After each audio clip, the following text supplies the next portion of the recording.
Now in today's class we'll proceed with our next paper और ये आपकी sample paper series का maths paper 5 है। यानी कि हमारा फिफ्थ पेपर है और ये जो पेपर है आपका ये 2024 पिछला पेपर जो हमने मैथ्स पेपर 4 जो कंप्लीट किया था वो 2023 था बोर्ड एग्जाम पेपर और अब हम स्टार्ट कर रहे हैं 2024। ठीक है। और जो उसका कोड है वो 65 1/1 है जो भी है। लेकिन मेनली आप ध्यान रखना बोर्ड एग्जाम पेपर सेशन है 20 प्रीवियस ईयर का पेपर है ये आपका। और आज हम स्टार्ट करेंगे इसका सेक्शन है। तो देखो फर्स्ट क्वेश्चन क्या है आपका। अगर हम फर्स्ट क्वेश्चन की बात करते हैं अगर फर्स्ट क्वेश्चन इज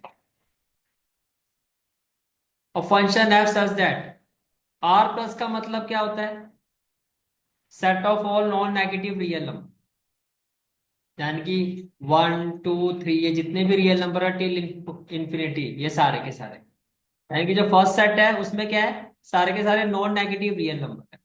और जो सेकंड सेट है उसमें क्या है रियल नंबर नेगेटिव पॉजिटिव सारे। वेयर आर प्लस जैसे कि आपको बताया गया is the set of all non negative real number defined by f x equal to क्या 4x+3। अब दीज आर द ऑप्शन क्या ये 1 1 होगा but not onto second और थर्ड। पहले तो यानी कि बेसिकली आपको 1 1 और ऑन टू चेक करना है। तो अगर मैं 1 1 की बात करता हूँ अगर आप 1 1 की बात करते हो तो आप देखो एफ एक्स की वैल्यू क्या है। Value of f x is equal to 4x+3। तो 1 1 के लिए क्या करते हो f(x1) equal to f(x2)। f(x1) क्या होगा f(x2)। तो f(x1) क्या हो जाएगा अगर आप यहां देखो f(x1) तो f(x1) हो जाएगा आपका 4x1+3। और f(x2) क्या हो जाएगा 4x2+3। तो ये 3 से 3 कैंसिल। तो 4x1 इक्वल टू 4x2। तो 4 से 4 भी कैंसिल हो गया। तो ये हो गया आपका x1 इक्वल टू एक्स। अब देखो f(x1) f(x2) के इक्वल और x1 x2 के इक्वल है तो 1 1 तो है। लेकिन अगर आप ऑन टू की बात करो तो देखो ये आपका फर्स्ट सेट है और ये हो गया आपका सेट। अब जो आपका एफ एक्स होता है ये क्या होता है वाई। तो वाई इक्वल टू क्या 4x+3। तो आपने लिखा y equal to 4x+3 x in terms of y. तो 4x की वैल्यू क्या होगी आपको कि sir 4x will be equal to y-3। तो x की वैल्यू क्या होगी y-3/4। अब ध्यान से देख ध्यान से जहां तक ए की बात है सेट ए की इसमें तो सारे के सारे क्या है पॉजिटिव रियल नंबर यानी कि आर प्लस। तो इसमें तो से 1 2 3 अप टू यही आएंगे। और जहां तक सेट बी की बात है इसमें सारे रियल नंबर है। इसमें सारे क्या है रियल नंबर यानी कि -∞, -4 -5 से 0 1 2 3। अब आप ये देखो अगर मैं y की जगह -4 लेता से मैंने y की जगह क्या ले लिया -4। तो x इक्वल टू क्या हो जाएगा -7। जैसे -4 -3/4 करोगे -7/। अब -7/4 जो है क्या ये किसी का इमेज होगा। ये एक्स में किसी की भी इमेज नहीं होगा क्योंकि एक्स में कोई नेगेटिव नंबर ही नहीं है ये तो सारे ही पॉजिटिव है। यानी कि जितने भी नेगेटिव वाले नंबर है ये इनकी कोई भी प्री इमेज सेट ए में नहीं होगी। तो इसका मतलब ये हो गया कि जो आपका रेंज है वो कोडोमेन के इक्वल नहीं होगा। इसका मतलब जो रेंज है it will not be equal to codomain क्योंकि रेंज में वही आएंगे जो किसी ना किसी की इमेज होंगे। इसका मतलब it is not onto. इसका मतलब क्या हो गया it is not onto. कोई डाउट है तो बताओ। क्लियर हो गया ठीक है। तो 1 1 तो है पहले ही ऑप्शन हो गया है तो 1 1 तो है बट नॉट ऑन। क्लियर हो गया ठीक है। Let's move to the next question. Next question is question number 2। अब क्वेश्चन नंबर 2 क्या है आपका देखो question number 2 is if a matrix has 36 element the number of possible order it can have. फिर टोटल एलिमेंट्स कितने हैं 36। तो 36 का मतलब क्या हो गया अगर मैं 36 की बात करता हूँ तो 1 × 36 ये भी ऑर्डर हो सकता है। और इसी को अपोजिट कर दो तो 36 × 1 भी हो सकता है। और 2 इंटू क्या हो सकता है 18। तो 18 × 2 भी हो सकता है। इसके अलावा 3 × 12 हो सकता है। तो 12 × 3 भी हो सकता है। 4 × 9 हो सकता है। 9 × 4 हो सकता है। और क्या होगा, 6 × 6 भी हो सकता है। तो टोटल देखो कितने पॉसिबल ऑर्डर है, 1 2 3 4 5 6 7 8 9। तो राइट आंसर क्या होगा, ऑप्शन। राइट आंसर क्या होगा, ऑप्शन। क्लियर हो गया, ठीक है। Let's move to the next question, that is question number 3। Question number 3 क्या है आपका।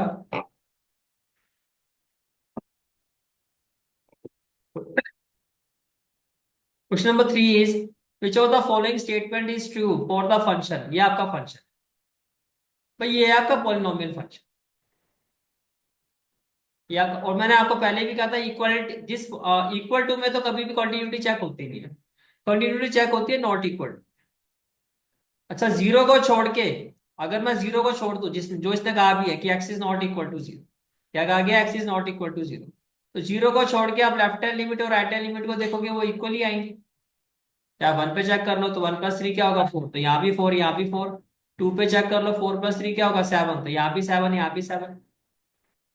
तो पॉलिनोमियल फंक्शन है एफ एक्स। क्या है आपका, polynomial function.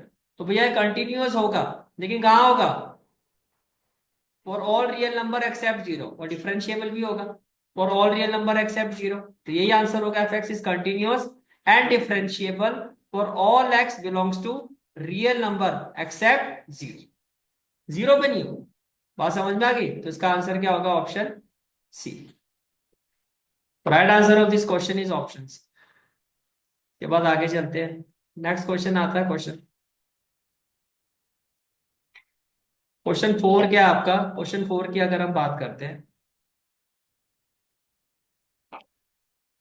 let f(x) be a continuous function on closed interval a comma b and differentiable on open interval a comma b, then f(x) is strictly increasing in open interval a comma b। कब होगा, when f dash x is greater than 0।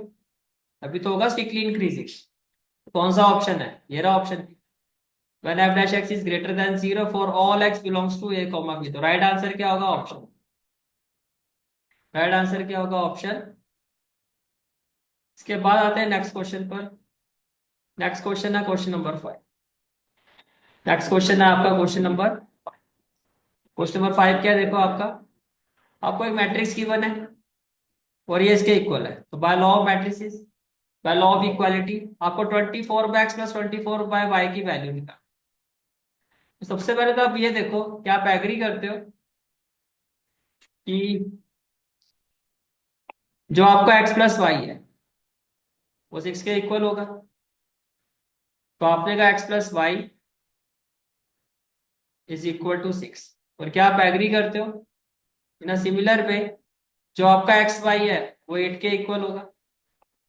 तो आपने कहा xy = 8। अब देखो, अगर xy 8 के equal है तो y की वैल्यू क्या हो जाएगी, y की वैल्यू हो जाएगी 8/x। ये जो y की वैल्यू आई है, ये यहाँ पे पुट कर दो।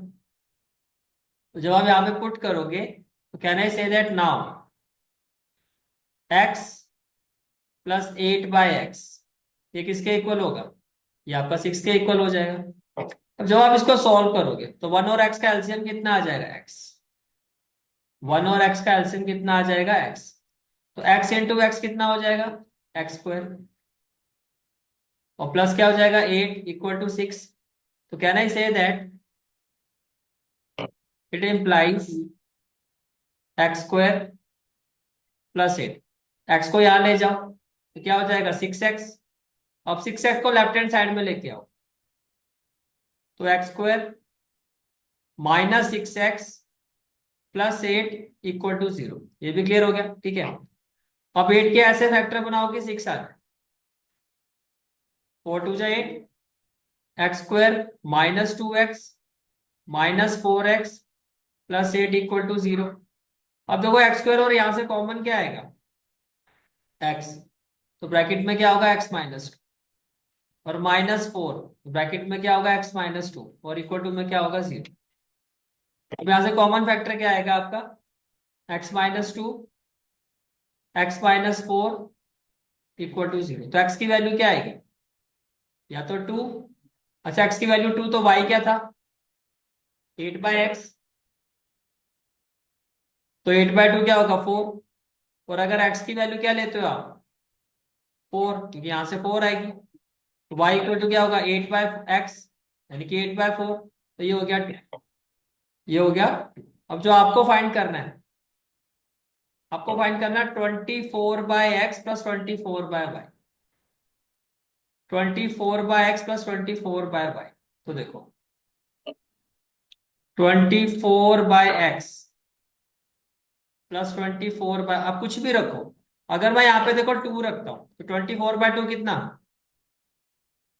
12। और यहाँ पे 4 रखूंगा फिर मैं तो 6, तो 18 आ रहा है। अच्छा ये देखो, अगर आप x की जगह 4 रखते हो तो 24/4 कितना 6, और यहाँ पे 2 रखोगे तो 12। बेसिकली आंसर तो 18 ही आएगा। अब 18 देख लो कौन सा ऑप्शन है। Option D. Option D clear हो गया, ठीक है।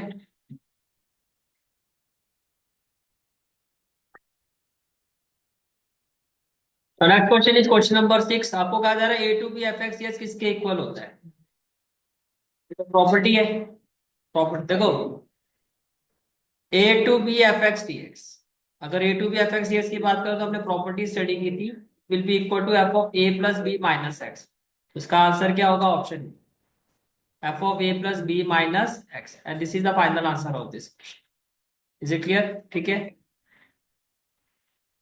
क्वेश्चन नंबर 6 के बाद नेक्स्ट क्वेश्चन आता है क्वेश्चन नंबर 7। क्वेश्चन नंबर 7 देखो क्या है आपका।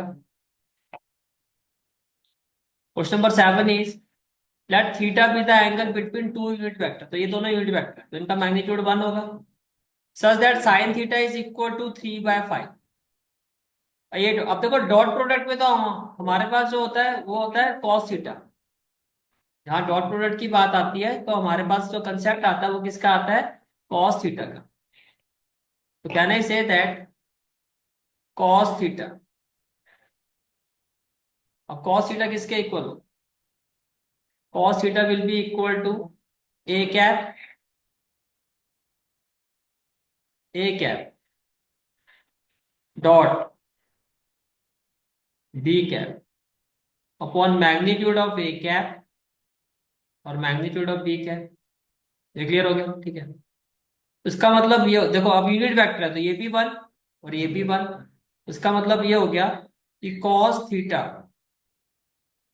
Is equal to A cap dot B. तो बेसिकली आपको कॉस थीटा की वैल्यू निकालनी है। अब आपको पता है कॉस थीटा, क्योंकि आपके पास वैल्यू जो है वो साइन की है। अब आपको पता है cos theta is equal to √1 minus sine square theta. अब साइन थीटा की वैल्यू क्या है 3/5। इसका मतलब ये हो गया कि जो आपका कॉस थीटा है, कॉस थीटा ये किसके इक्वल होगा रूट माइनस 3/5। 3 का स्क्वायर क्या होगा 9, 5 का स्क्वायर क्या होगा 25, 25 माइनस 9 क्या होगा 16/25। तो कॉस थीटा हो गया √16/25। अब रूट है तो इसका मतलब मैं बोल सकता हूँ cos theta is equal to +-4/5। Root है +-4/5। इसका मतलब ये हो गया कि ये जो आपका A cap dot B cap it will be equal to +-4/5। 4/5 हो गया आपका option, and this is the final answer of this is the final answer of this. इसके बाद नेक्स्ट क्वेश्चन आता है आपका क्वेश्चन नंबर 8। नेक्स्ट क्वेश्चन आता है आपका क्वेश्चन नंबर 8।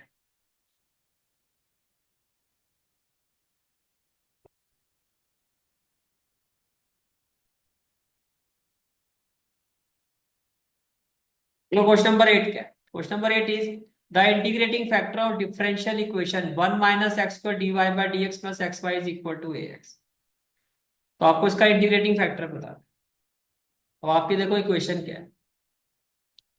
फिर इक्वेशन इज 1 माइनस एक्स। तो पहले तो मैं सीधा यहीं से कर देता हूँ कि भैया d y by d x का कोफिशिएंट क्या होना चाहिए 1 होना चाहिए। तो क्या करोगे dividing both side, dividing both side by 1 minus x. तो ये तो हो जाएगा d y by d x. जब आप डिवाइड करोगे तो ये हो जाएगा d y by d x. और ये हो जाएगा प्लस एक्स, इसको डिवाइड करोगे ये हो जाएगा 1 - x, और ए एक्स को डिवाइड करोगे तो ये हो जाएगा ax/1 - x। ये क्लियर हो गया, ठीक है। अब देखो, ये y है ना, ये y है, तो y के साथ ये y है, क्या मैं इसको ऐसे ले सकता हूँ dy/dx प्लस x/1 - x², इसको ब्रैकेट में रखो, इंटू y, और इक्वल टू में क्या आ जाएगा ax/1 - x²। अब इसको आप स्टैंडर्ड इक्वेशन से अगर आप देखो तो ये हो जाएगा dy/dx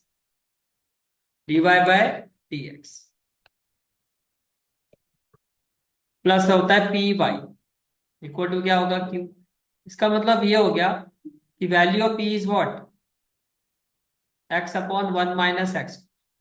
अब इंटीग्रेटिंग फैक्टर के लिए तो आपको p चाहिए। इंटीग्रेटिंग फैक्टर की अगर आप बात करते हो तो ये होता है e⁻sin of integral p dx। तो ये हो जाएगा e⁻, p क्या है x/1 - x, और ये हो जाएगा dx। अब देखो, अगर आप डिनोमिनेटर को t ले लेते हो 1 - x पे, मैंने क्या कहा, पुट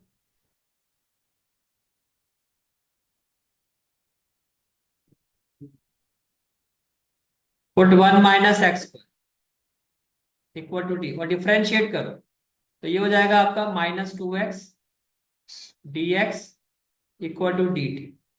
अब x dx की वैल्यू क्या होगी -dt/2। इसका मतलब ये जो वैल्यू है इंटीग्रेटिंग फैक्टर, ये हो जाएगा e⁻, देखो माइनस तो माइनस तो बाहर कर दो, और x और dx इसकी जगह क्या हो जाएगा dt, और 1 - x² क्या हो जाएगा t, dt/2 -1/2, ठीक है। तो ये हो गया e⁻−1/2, dt/t क्या हो जाएगा log। अब देखो, कैन आई से दैट ये n है, ये m है, n log m, तो n log m को मैं लिख सकता हूँ log e⁻log t⁻−1/2।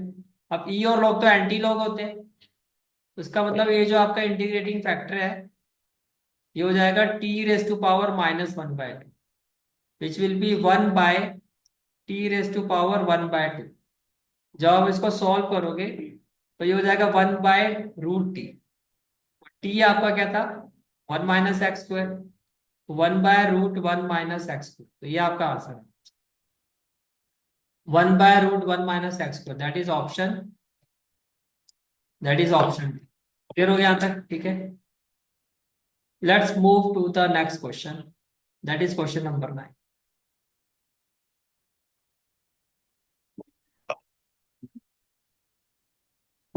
Question number 9 is, if the direction cosine of a line are √3k then the value of k। देखो आपको डायरेक्शन कोसाइन की, और बेसिकली डायरेक्शन कोसाइन का मतलब क्या होता है ln है। तो कैन आई से दैट ये आपका l है, ये m, और ये है। अब देखो इनके बीच में रिलेशन क्या होता है, इनके बीच में रिलेशन होता है l² + m² + n²। ये किसके इक्वल होता है 1 के इक्वल होता है। तो जहां तक l² की बात है, देखो सबकी वैल्यू सेम है, ये क्या हो जाएगा 3k²। तो जब आप 3k² रखोगे, देखो 3k², 3k² 3k², कहना है 9k²। तो ये हो जाएगा 1, ये क्या हो जाएगा आपका 1 हो जाएगा। तो k² की वैल्यू क्या हो जाएगी 1/9, k² की वैल्यू क्या हो जाएगी 1/9, तो k की वैल्यू क्या हो जाएगी +-1, और 9 का स्क्वायर रूट क्या होगा 3। तो राइट आंसर ऑप्शन डी। हो गया क्लियर, ठीक है। इसके बाद नेक्स्ट क्वेश्चन आता है आपका क्वेश्चन नंबर 10। क्वेश्चन नंबर 10 है आपका, linear programming problem deals with the optimization of n. ये तो linear linear function, linear linear linear क्यों आ जाता है, क्योंकि लीनियर फंक्शन को ऑप्टिमाइज करते हैं। हो गया, ठीक है, तो राइट आंसर इज ऑप्शन। क्या नेक्स्ट क्वेश्चन आता है question number 11। Question number 11 is P of A by B is equal to P of A dash by B then which of the following statement is true. ये अच्छा question, ये आपका अच्छा question है। अब देखो, तो सबसे पहले आपको एक साइड में कहा जा रहा है, एक साइड में आपको क्या कहा जा रहा है, P of A by B. तो P of A by B का मतलब क्या हो गया, P of A intersection B upon P of B equal to, तो दूसरी साइड में क्या क्या कहा जा रहा है आपको, it is equal to P of A complement by, तो इसका मतलब हो गया आपका P of A complement intersection B upon P of B. Agree करते हो? ठीक है, अब देखो, पी बी से पी बी तो कैंसिल, ठीक है।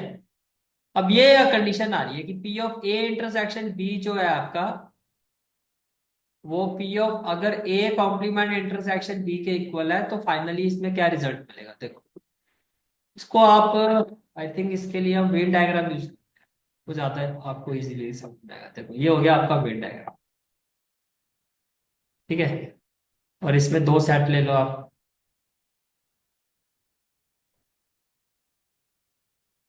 एक सेट ये हो गया आपका,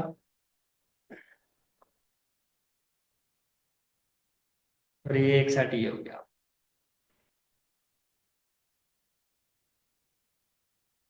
ठीक है, अब देखो, अब हाँ और ना में जवाब देना। अगर मैं इसको सेट ए लेता हूँ, इसको सेट बी लेता हूँ, तो ये वाला जो पार्ट है ए इंटरसेक्शन, एग्री करते हो, ये क्या है, ए इंटरसेक्शन, ठीक है। अच्छा, क्या मैं कह सकता हूँ, इसका मतलब ये वाला जो पार्ट है, ये ए कॉम्प्लीमेंट इंटरसेक्शन बी होगा,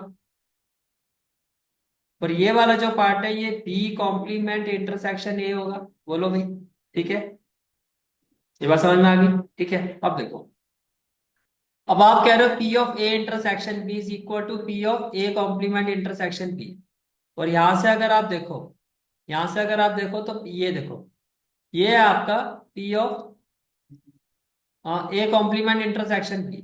मैंने यहाँ पे लिखा P of A complement intersection B, ये है ना आपका ये वाला पार्ट, तो ये किसके इक्वल है, ये पूरे पी ऑफ बी में से अगर मैं ये इंटरसेक्शन माइनस कर दूं, तो ये इसके इक्वल होगा ना, पूरे पी ऑफ बी में से। तो इसका मतलब it is equal to P of A intersection. अच्छा, अब देखो ये जो इक्वेशन है, इसके हिसाब से अगर आप देखो, तो इसकी जगह मैं रख सकता हूँ P of A intersection B, क्योंकि ये तो इसके इक्वल है। तो लेफ्ट हैंड साइड में आ जाएगा P of A intersection B, और इक्वल टू में क्या हो जाएगा, P of B minus P of A intersection B. ये कुछ ऐसे हो जाएगा आपका, ठीक है। अब ये यहां जाके माइनस हो जाएगा, तो twice of,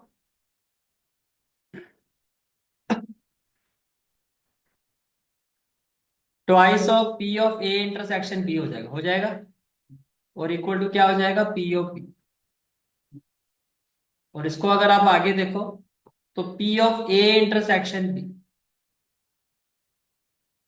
will be equal to P of B by two, will be equal to P of B by two. तो कहीं है ये ऑप्शन, ये रहा option C, P of A intersection B is equal to P of B by two. तो right answer of this question is half of B. हुआ clear? ठीक है, चलो जी।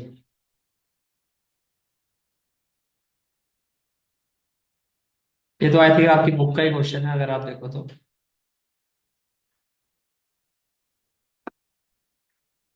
नेक्स्ट क्वेश्चन है आपका, we have to find the value of this determinant, we have to find the value of this determinant. अब देखो कैसे करो, सबसे पहले आप ये देखो, देखो सबसे पहले मैं इसको इससे मल्टीप्लाई करूंगा, यस और नो, ये करोगे ना। और जब आप इसको इससे मल्टीप्लाई करो, तो एक्स इंटू एक्स स्क्वायर क्या होगा, x, x into minus x क्या होगा, माइनस एक्स, और एक्स इंटू प्लस वन क्या होगा, प्लस एक्स। वन के साथ करोगे तो plus x square minus x और प्लस वन, ये समझ में आ गया। यानी कि जब मैंने इन दोनों को मल्टीप्लाई किया, तो आपके पास वैल्यू क्या आ गई, एक्स क्यूब और देखो एक्स स्क्वायर से एक्स स्क्वायर कैंसिल हो जाएगा, तो ये हो जाएगा। और एक्स माइनस एक्स भी कैंसिल हो जाएगा, तो एक्स क्यूब प्लस वन ही आया। मल्टीप्लाई करके क्या आ गया, x cube minus plus one. ये क्लियर हो गया, ठीक है। अच्छा, इसके बाद आगे चलते हैं। फिर आप माइनस का साइन लगा के जब आप इसको इससे मल्टीप्लाई करो, इसको इसके साथ, तो एक्स इंटू एक्स क्या हो जाएगा, x cube. X into plus x क्या हो जाएगा, एक्स स्क्वायर। और एक्स इंटू प्लस वन क्या हो जाएगा, एक्स। और minus one into x square क्या हो जाएगा, minus x square. Minus one into x क्या होगा, माइनस एक्स। और माइनस वन प्लस वन क्या होगा, माइनस। तो बेसिकली ये क्या हो गया, एक्स क्यूब। ये कैंसिल हो गया, एक्स से एक्स कैंसिल हो गया, माइनस वन। लेकिन ये जो भी वैल्यू है इसके बाहर माइनस भी है, तो बेसिकली हो जाएगा माइनस एक्स क्यूब। और माइनस माइनस होगा प्लस वन। तो इसका मतलब ये हो गया कि ये हो गया एक्स क्यूब प्लस वन। और आगे क्या हो गया, minus x cube plus one. तो ये कैंसिल हो गया, तो वन प्लस वन क्या आ गया, वन प्लस वन क्या आ गया आपका, two. That is option B. That is option B. Right answer of this question is option B. बोलो भाई, क्लियर हो गया, ठीक है। चलो जी। इसके बाद आता है आपका next question, that is question number 30। Question number 30। Question number 13 क्या है आपका, the derivative of sine x square with respect to x at x equal to root x. Okay. ये सबसे पहले तो क्या करना है, डिफरेंशिएट करते हैं। जब आप इसको डिफरेंशिएट करोगे विद रिस्पेक्ट टू टी, तो ये हो जाएगा आपका कॉस। पहले तो फंक्शन को करोगे, फिर एक्स स्क्वायर का डेरिवेटिव क्या होगा, टू एक्स। ठीक है। अब एक्स की जगह क्या है, रूट पाई। तो रूट पाई यानी कि यहाँ पे मैं रूट पाई रखूंगा, तो ये तो कॉस पाई हो जाएगा। और ये हो गया टू रूट पाई। अब कॉस पाई की वैल्यू माइनस वन, तो माइनस टू रूट पाई। तो यही आपका आंसर है, ऑप्शन सी। यही आपका। इसके बाद नेक्स्ट क्वेश्चन आता है, क्वेश्चन नंबर 14। नेक्स्ट क्वेश्चन आता है आपका क्वेश्चन नंबर, अब क्वेश्चन नंबर 14 देखो क्या है, the order and degree of the differential equation. तो देखो, इसमें ऑर्डर तो टू है, और डिग्री इसी की पावर होगी जो वन है। तो order two degree one, option C. Option C. तो ये हो गया आपका option C. Let's move to the next question. Question number 15। Question number 15। The vector with terminal point, देखो भैया इधर ये एक वेक्टर ले लो, say this is the vector. इसका टर्मिनल पॉइंट क्या है, ए। जिसके कोऑर्डिनेट क्या है, two comma minus three comma five. और इनिशियल पॉइंट क्या है, बी। और बी के कोऑर्डिनेट क्या है, three comma minus four comma seven. तो आपसे पूछा जा रहा है कि भैया ये वेक्टर क्या हो। देखो, अगर इसकी वेक्टर की बात करूं, तो होगा क्या, x two minus x one. Two minus three क्या होगा, माइनस आई क्या है, तो आपने लिखा माइनस आई क्या। माइनस थ्री और माइनस माइनस प्लस, तो माइनस थ्री प्लस फोर क्या होगा, प्लस जे क्या है। और five minus seven minus two के। राइट आंसर क्या होगा, ऑप्शन माइनस आई क्या प्लस जे क्या माइनस टू के। कहानी क्लियर है, ठीक है। ये हो गया आपका क्वेश्चन नंबर 15। इसके बाद नेक्स्ट क्वेश्चन आता है, question number 16। Question number 16। Question number 16 क्या है आपका, the distance of a point P from y axis is. ये अच्छा क्वेश्चन है, ये सीधा मत कर देना इसको, इसका रीजन बता दो। मान लेते हैं ये वाई एक्सिस, मैं वाई एक्सिस कह रहा हूँ, कहीं अपना दिमाग चला के इसको एक्स लेके बैठे रहो। ये वाई एक्सिस, और जिस पॉइंट से डिस्टेंस निकालना है वो क्या है, पी। तो यहां ले लेते हैं पॉइंट। ये हो गया ए बी। पॉइंट बी का इस वाई एक्सिस से डिस्टेंस निकालना है। बात समझ में आ रही है, पॉइंट पी का इस वाई एक्सिस से मुझे क्या निकालना है, डिस्टेंस। तो मैं मान लेता हूँ वाई एक्सिस पे जिस पॉइंट से डिस्टेंस निकालना है वो पॉइंट क्या होगा, जीरो, ए कॉमा जीरो। अब मेरी बात ध्यान से सुनो। देखो, ये एक्स एक्सिस होता है, से ये आपका वाई एक्सिस हो गया और ये आपका क्या हो गया, जेड एक्सिस। मैंने कहा x axis, y axis, z axis. अब यहां मैं इसी को ले रहा हूँ वाई एक्सिस, और वाई एक्सिस का एक्स एक्सिस के साथ डिस्टेंस जो एंगल होता है इनके बीच में वो अल्फा होता है। एग्री करते हो?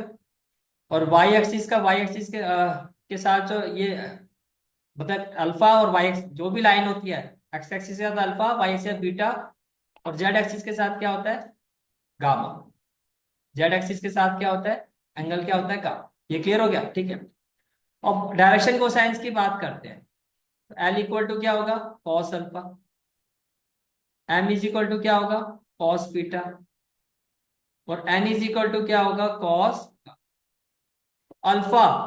एक्स और वाई, देखो मैंने कहा ये ग्रीन लाइन जो है यहाँ पे वाई एक्सिस, एक्स और वाई के बीच में 90 डिग्री होगा ना एंगल। तो कॉस 90 की वैल्यू क्या होती है इसकी, ये तो हो गया सी। अच्छा कॉस बीटा पर आओ, कॉस बीटा, वाई एक्सिस और वाई एक्सिस के बीच में एंगल क्या, जीरो। तो ये हो गया कॉस 0 डिग्री, जो आपका होगा 1। और ये भी 90, तो ये भी 0। तो बेसिकली हो गया 0 1 0। तो इसके जो डायरेक्शन कोसाइन आ गए, अच्छा डायरेक्शन कोसाइन आ गए आपके इस लाइन के 0 1 0। और जो डायरेक्शन रेशियोज होते हैं वो m टाइम्स होते हैं डायरेक्शन कोसाइन। तो m इंटू जीरो क्या होगा, 0। m इंटू वन क्या होगा, m। और m इंटू जीरो क्या होगा।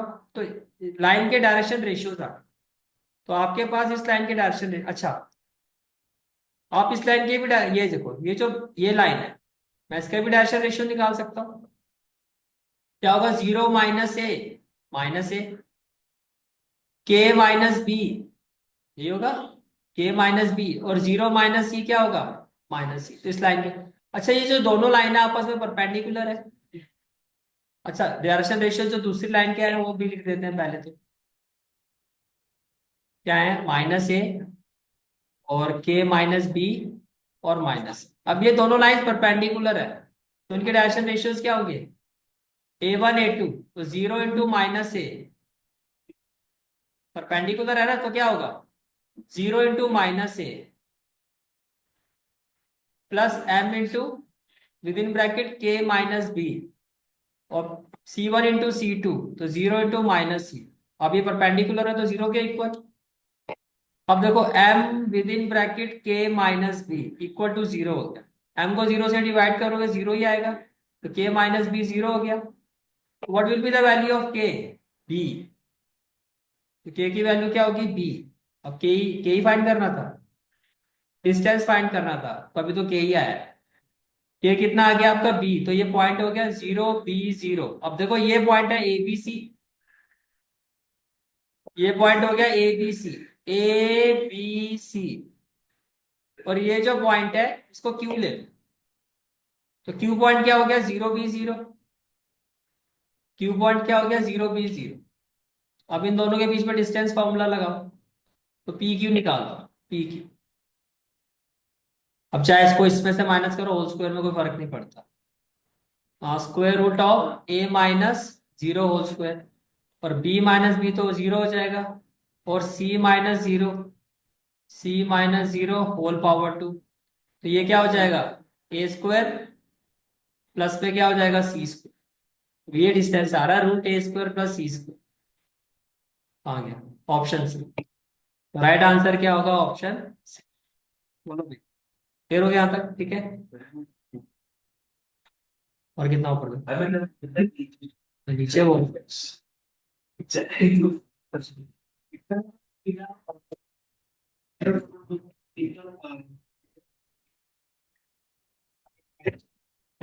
कुछ नहीं लेना है, जैसा बताया तो पता था पहले का, तो देख के। हाँ, वो अलग चीज है, कि सब्जेक्टिव फॉर्म में भी आ सकता है क्वेश्चन। एमसीक्यू तो जबरदस्ती का बना रखा है सारे। अब तुम पीछे पीछे इतना तो हलवा प्रसाद खाते हुए आ रहे हो, ये डी और ये सी तो भैया कहीं तो फंसाएंगे आपको। तुमको तो लगा शुरू होती ही कहानी खत्म। अच्छा ये बताओ आप, चलो ये तो तुम काफी कर चुके हो। पिछले सैम्पल पेपर में भी सेम ऐसा क्वेश्चन था। पिछले जो बोर्ड एग्जाम्स का पेपर किया हमने 2023 में भी था ना, देखो फिर वो क्वेश्चन कैसे सेम टाइप ऑफ क्वेश्चन वही साल में आपको रिपीट मिल गया। Number of corner point of the feasible region determined by x, इसका तो कोई वो है नहीं, बस फर्स्ट क्वाड्रेंट, बस इस पर काम करो। X plus y greater than equal to 4, तो वो सिंपल सी बात है, x plus y equal to 4 लोगे, फिर एक्स और वाई लोगे, एक्स को 0 लोगे तो वाई 4 हो जाएगा, वाई 0 हो जाएगा तो एक्स कह रहा है चल तू भी 4 हो जा। अब जब आप इसको ड्रॉ करोगे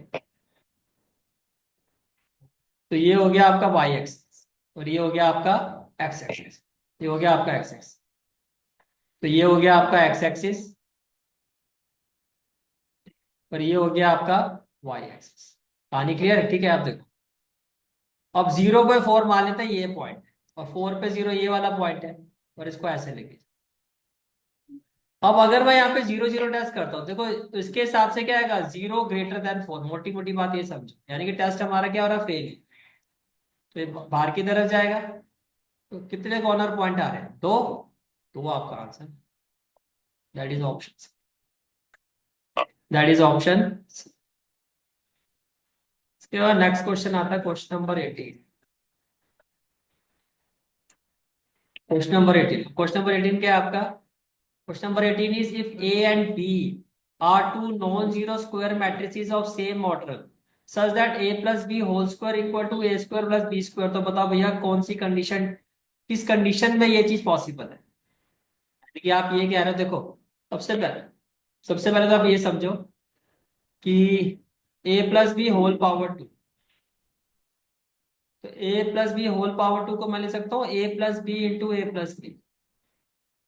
अब इसको सॉल्व करके ये कब आएगा, तो देखो ए को ए के साथ करोगे तो ए रेस टू पावर टू, ए को बी के साथ करोगे तो ए बी, ऐसे बी को ए के साथ करोगे तो बी ए, और बी को बी के साथ करोगे तो बी स्क्वायर। आपकी रिक्वायरमेंट ये है ए स्क्वायर प्लस बी स्क्वायर। अब ये जीरो कब होगा, जब ए बी माइनस बी ए के इक्वल हो जाए, जैसे माइनस बी होगा ये कैंसिल हो जाएगा, तभी आएगा ये ए स्क्वायर प्लस बी स्क्वायर, तो बस यही आपका आंसर, यही आपका आंसर। इसके बाद आ जाओ,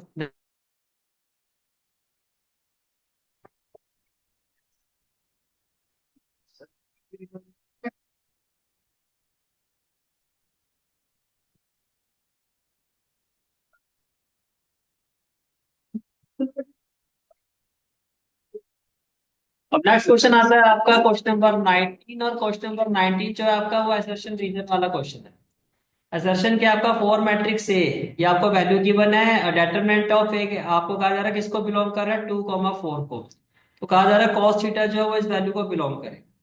पहले सारी बातें छोड़ते हैं, पहले सबसे पहले क्या करते हैं, डिटरमिनेंट ऑफ ए की वैल्यू फाइंड कर, let's find the value of determinant of ए।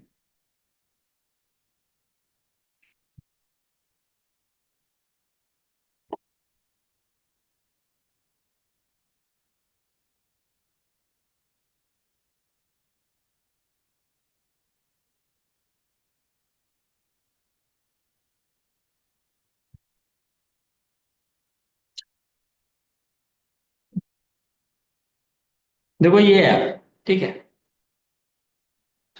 जब आप इसको सॉल्व करोगे सबसे पहले कहां से शुरुआत करोगे, 1 से, फिर रो और कॉलम हाइड कर दोगे, 1 इंटू 1 क्या हो जाएगा, 1, और माइनस माइनस क्या होगा, प्लस, तो ये हो गया कॉस स्क्वायर थीटा। यानी कि फर्स्टली जब आप इसको सॉल्व करोगे तो डेटरमिनेंट ऑफ ए जो है आपका 1 के साथ क्या आ रहा है, 1 प्लस कॉस स्क्वायर थीटा। इतनी बात समझ में आ गई, ठीक है। चलो जी इसका आगे चलते हैं।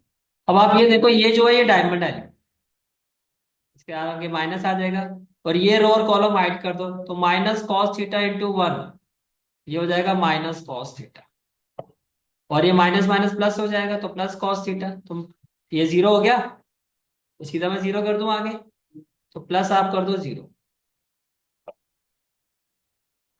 प्लस या माइनस जो भी है 0 हो गया, ठीक है। इसका नेक्स्ट वैल्यू आती है आपकी, वो आता है आपका 1। वन, और वन वन वाला रो और कॉलम हाइड करो, तो माइनस माइनस क्या होगा प्लस, तो ये हो जाएगा कॉस स्क्वायर थीटा, और माइनस माइनस क्या होगा प्लस, तो वन के साथ आ गया cos square theta plus one, तो आपने लिखा plus one within bracket cos square theta plus one. तो can I say that basically जो डेटरमिनेंट की वैल्यू आ रही है,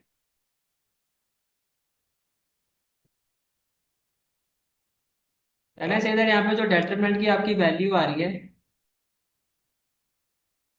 one plus cos square theta और one plus cos square theta, ये two within bracket one plus cos square theta, right. अब question में देखो क्या कहा गया आपको कि थीटा किसको बिलोंग कर रहा है, 0 2 पाई, यानी कि देखो ये हो गया 0 और ये हो गया 2 पाई, क्लोज इंटरवल 0 और 2 पाई, क्लोज इंटरवल 0 2 पाई। अगर मैं यहाँ थीटा की वैल्यू 0 रखता हूं, अब देखो अगर आप थीटा की जगह 0 रखते हो तो cos 0 क्या होगा 1, तो डेटरमिनेंट ऑफ ए की वैल्यू क्या हो जाएगी 2, और अगर आप थीटा की जगह 2 पाई रखते हो तो 2 पाई में भी 1 होगा।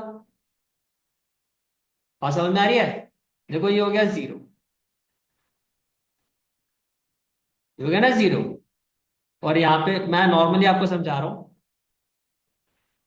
वैसे तो 0 2 पाई एक ही साइड में आते हैं अगर आप एंगल के हिसाब से चलोगे, ठीक है।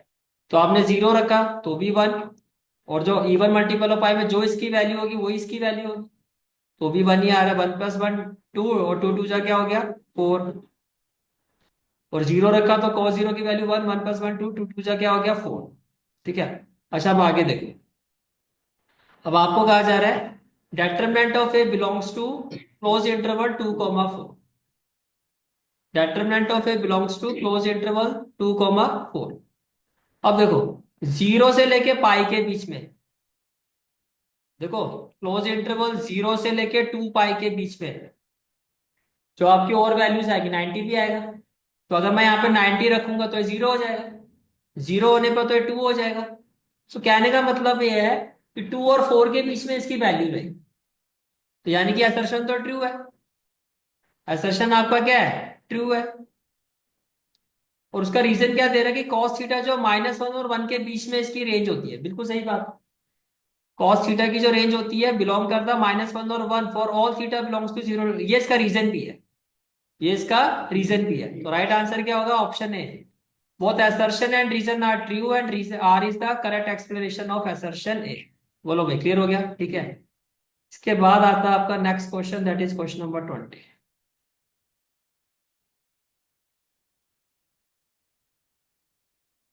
क्वेश्चन नंबर 20, और क्वेश्चन नंबर 20 देखो क्या आपका assertion क्या है, a line in space cannot be drawn perpendicular to x y and z axis simultaneously, बिल्कुल सही कह रहा है। भाई सिंपल सी बात समझो कि ये x, राइट, और ये इसके परपेंडिकुलर y, और ये क्या हो गया z। चलो ये x हो गया, ये y हो गया, ये z है। अब अगर x के परपेंडिकुलर लाइन ड्रॉ करोगे तो क्या वो y के परपेंडिकुलर है, y के तो पैरेलल है। ऐसे अगर y के परपेंडिकुलर कोई लाइन ड्रॉ करते हो वो x के पैरेलल है, तो कह रहा है स्पेस में आप कोई भी ऐसी लाइन ड्रॉ नहीं कर सकते जो तीनों के परपेंडिकुलर हो एक ही टाइम में। तो ये बात तो सही कह रहा है, तो ये आपका ट्रू है, ये आपका क्या है ट्रू। फिर आपको कह रहा है for any line making angle alpha beta gamma with a positive direction of x y and z axis respectively cos square alpha plus cos square beta plus cos square gamma 1 के equal होता है, ये बात भी सही है और ये इसका रीजन भी है, क्योंकि जैसे मान लो ये x है, ये क्या है y, ये z है। अगर आप लाइन ऐसे लेते हो तो ये x एक्सिस के साथ एंगल कितना बना रही है 90, बात समझ में आ रही है, इसके साथ तो एंगल कितना बनाएगी फिर 90। हाँ जी, तो यहाँ 90 हो गया 0, यहाँ 90 हो गया 0, और इसके आप पैरेलल है तो 0, cos 0 की वैल्यू क्या होगी 1, तो ऐसे रख के देखोगे तो भी तो ये भी रीजन उसको सेटिस्फाई कर, इसमें भी ऑप्शन यही होगा, both A and R are true and R is the correct explanation of assertion. और इसी के साथ आपका जो सेक्शन ए है वो होता है आपका This is for today's class. I hope you like this class, and if you like this class then do like, share and subscribe my channel. And don't forget to press the bell icon. Bell icon press करने से क्या होगा, जो भी मैं lecture upload करूंगा you will get the notification of that lecture. Thanks for watching this video. जहाँ तक आपके मैथ्स कोर्स की बात है, कंप्लीट मैथमेटिक्स कोर्स की जो प्लेलिस्ट का लिंक है वो आपको डिस्क्रिप्शन सेक्शन में मिल जाएगा। So bye, take care and have a great day. This is for today's class. I hope you like this class, and if you like this class then do like, share and subscribe my channel. And don't forget to press the bell icon. Bell icon press करने से क्या होगा, जो भी मैं lecture upload करूंगा you will get the notification of that lecture. Thanks for watching this video. जहाँ तक आपके मैथ्स कोर्स की बात है, कंप्लीट मैथमेटिक्स कोर्स की जो प्लेलिस्ट का लिंक है वो आपको डिस्क्रिप्शन सेक्शन में मिल जाएगा। So bye, take care and have a great day.